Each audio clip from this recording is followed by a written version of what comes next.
यहाँ पर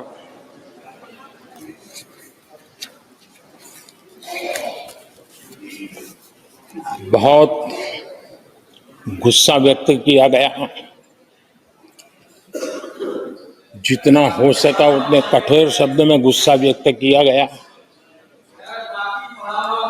उनका दर्द मैं समझता हूं, उनकी मुसीबत और ये गुस्सा मैं समझता हूं, क्योंकि तीर निशाने पर लगा है।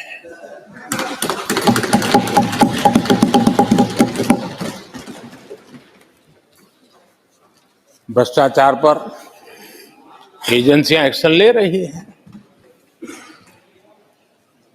उसको लेकर भी इतना गुस्सा, क्या क्या शब्दों का प्रयोग किया जा रहा है। आदरणीय अध्यक्ष जी, 10 साल पहले हमारे सदन में, पार्लियामेंट में क्या चर्चा होती थी? सदन का पूरा समय घोटालों की चर्चा पर जाता था, भ्रष्टाचार की चर्चा पर जाता था, लगातार एक्शन की डिमांड होती थी। सदन यही मांग करता रहता था, एक्शन लो, एक्शन लो, एक्शन लो।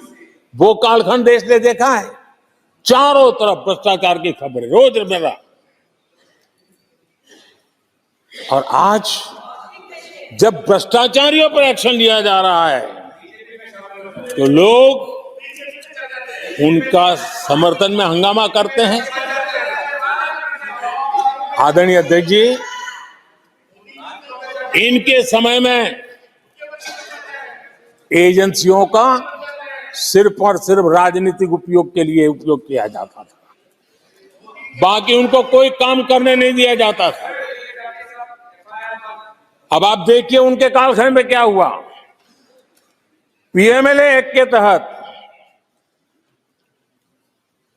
हमने पहले के मुकाबले 2 गुने से अधिक केस दर्ज किए। कांग्रेस के समय में ईडी ने 5,000 करोड़ रुपए की संपत्ति जब्त की। हमारे कार्यकाल में ईडी ने 1 लाख करोड़ रुपए की संपत्ति की। देश का लूटा हुआ माल देना ही पड़ेगा।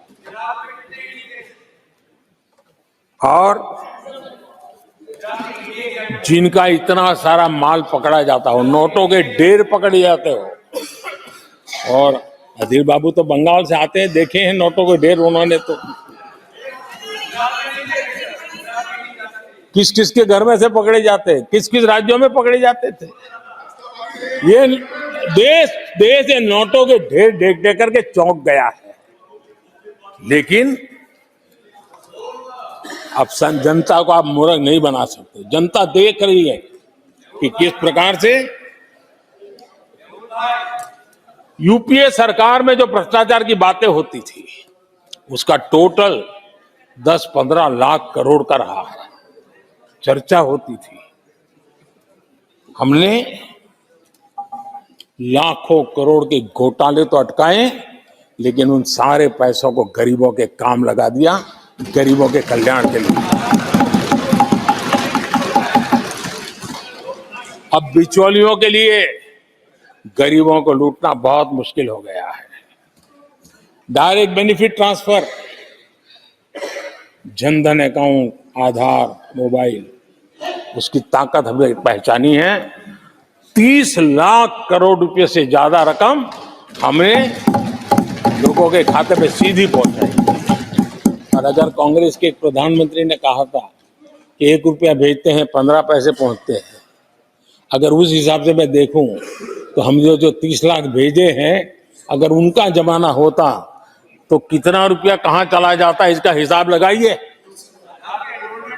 15% मुश्किल से लोगों के पास पहुंचता, बाकी सब कहां चला जाता।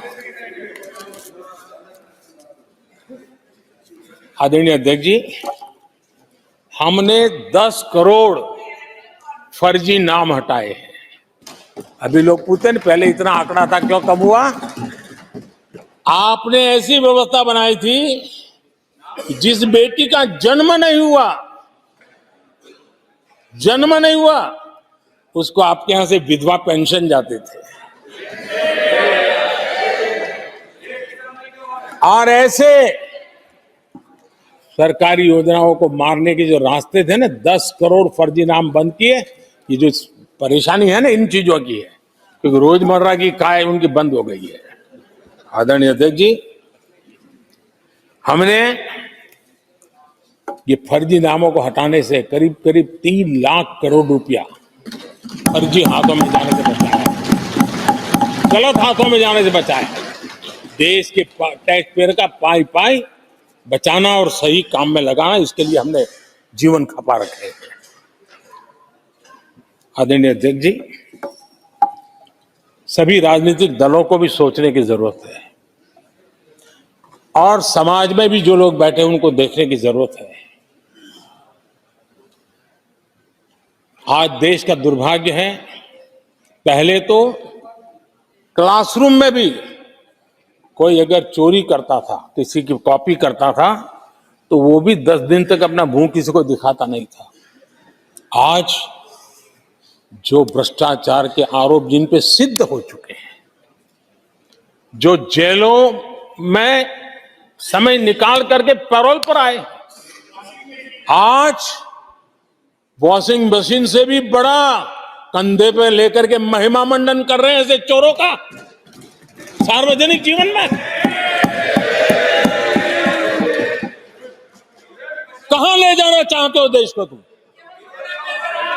जो सजा हो चुकी है, मैं ये तो समझता हूं कि आरोप जो है उनके लिए तो आप सोच सकते हैं, लेकिन जो गुनाह सिद्ध हो चुका है, जो सजा काट चुके हैं, जो सजा काट रहे हैं, ऐसे लोगों का महिमा मंडन करते हो आप?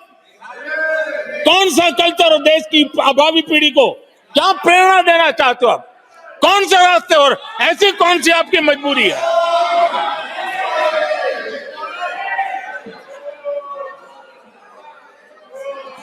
और ऐसे लोगों का महिमा मंडन किया जा रहा है, उनको महान बताया जा रहा है।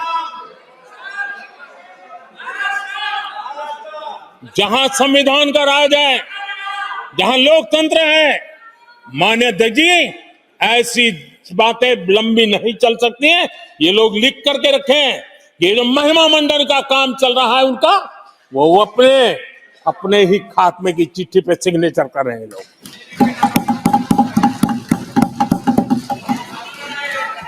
आदरणीय अध्यक्ष जी, जांच करना ये एजेंसियों का काम है। एजेंसियां स्वतंत्र होती हैं और संविधान ने उनको स्वतंत्र रखा हुआ है, और जज करने का काम न्यायाधीश का है। जज करने का काम न्यायाधीश का है और वो अपना काम कर रहे हैं। और अध्यक्ष जी, मैं इस पवित्र सदन में फिर से दोहराना चाहूंगा, जिसको जितना जुल्म मुझ पर करना है कर ले, मेरी भ्रष्टाचार के खिलाफ लड़ाई चलती रहेगी। जिसने देश को लूटा है उनको लौटाना पड़ेगा, जिन्होंने देश को लूटा है उनको लौटाना पड़ेगा। ये मैं देश को इस सदन की पवित्र जगह से वादा करता हूं। जिसको जो आरोप